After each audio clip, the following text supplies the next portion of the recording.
ஊடக ஒடுக்குமுறையை நிறுத்துமாறு அரசாங்கத்தை வலியுறுத்தி கொழும்பில் இன்று ஆர்ப்பாட்டம் ஒன்று நடைபெற்றது. இதற்கு கருப்பு ஜனவரி என பெயரிடப்பட்டிருந்தது.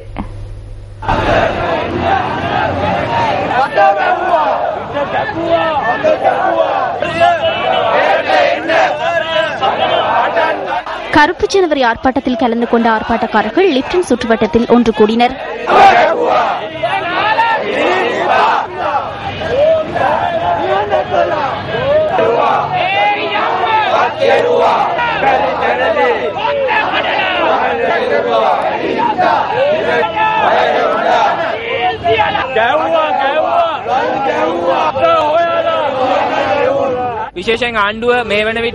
குறிப்பாக இன்று இந்த அரசாங்கம் லிபரல் ஆட்சியின் இரண்டாம் இன்னிங்ஸில் காலடி எடுத்து வைத்துள்ளது.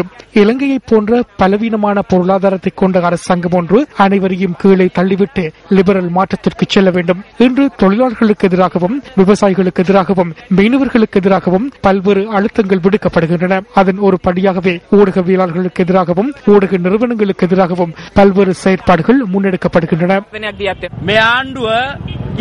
இந்த அரசாங்கம் முதலில் ஊடகங்கள் மீது கை வைத்தது. ஒவ்வொரு வருடமும் ஊடக நிறுவனங்களுக்கு தீ வைத்து அல்லது கலையகங்களுக்குள் அடாவடித்தனமாக பிரவேசித்து அல்லது ஊடகவியலாளர்களை வீதியில் கொலை செய்து அல்லது அவர்களின் கை கால்களை உடைத்து ஜனவரி மாதத்தை ஆரம்பித்தது. இன்று அதற்கு பதிலாக என்ன செய்கின்றனர்? அவசரகால சட்டத்தை நீக்கியதாக ஆவணத்தில் மாத்திரம் கூறிக்கொண்டு மறுபுறமாக அவசரகால சட்டத்தின் மூலமாக முன்னெடுத்த அனைத்து செயற்பாடுகளையும் செய்வதற்காக அரசாங்கம் சட்டங்களை கொண்டு வருகின்றது.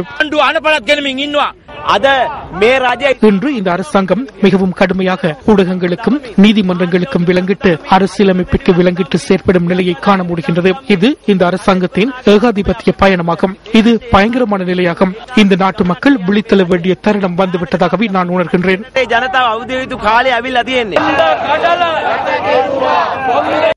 அரசியல்வாதிகள், சிவில் அமைப்புகளின் பிரதிநிதிகள் உள்ளிட்ட பலர் இந்த ஆர்ப்பாட்டத்தில் கலந்து கொண்டிருந்தனர்.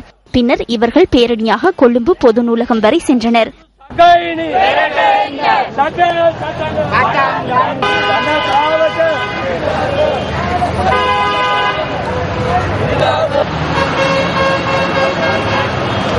அதனையடுத்து இவர்கள் கூட்டம் ஒன்றையும் நடத்தினர்.